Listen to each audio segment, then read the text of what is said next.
Ederlin, isulog kining singsing, Raymar, isulog kining singsing, timaan sa akong paghigugma, pagpunong kanimo.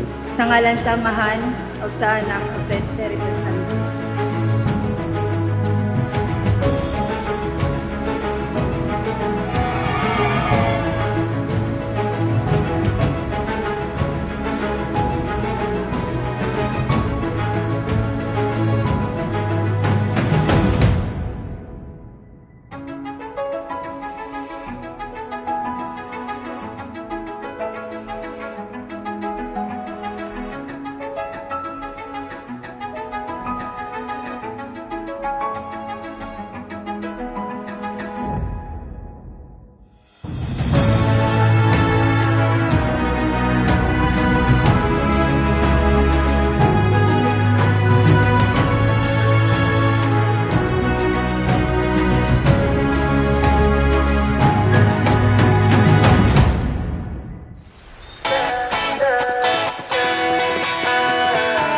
Alam mo ba, munti ka na sumuko ang puso ko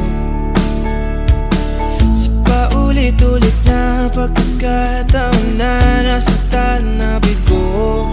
Mukhang delikado na naman ako. Bakit ba kinikilig na naman ako? Pero ngayon ay parang kakaiba. Pag nakatingin sa iyong mata, ang mundo ay kalma.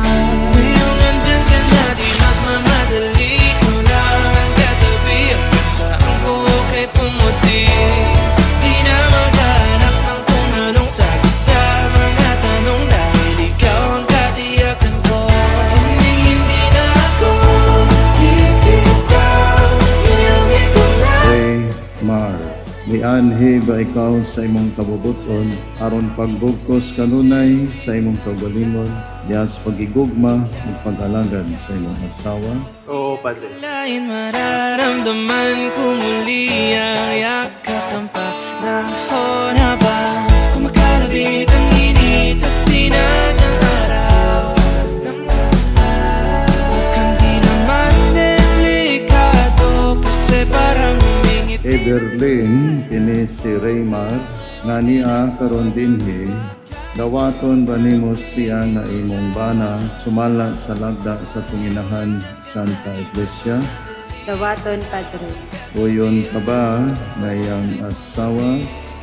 Dawaton, Padre. Dawaton ba siya nga imong bana? Dawaton, Padre. Ang katiyakan ko, hindi na ako bibitaw, iyong ikaw lang sa'yo. Kung narin ang kulay ang aking nagsisilbing tanglaw, ikaw ay dilaw.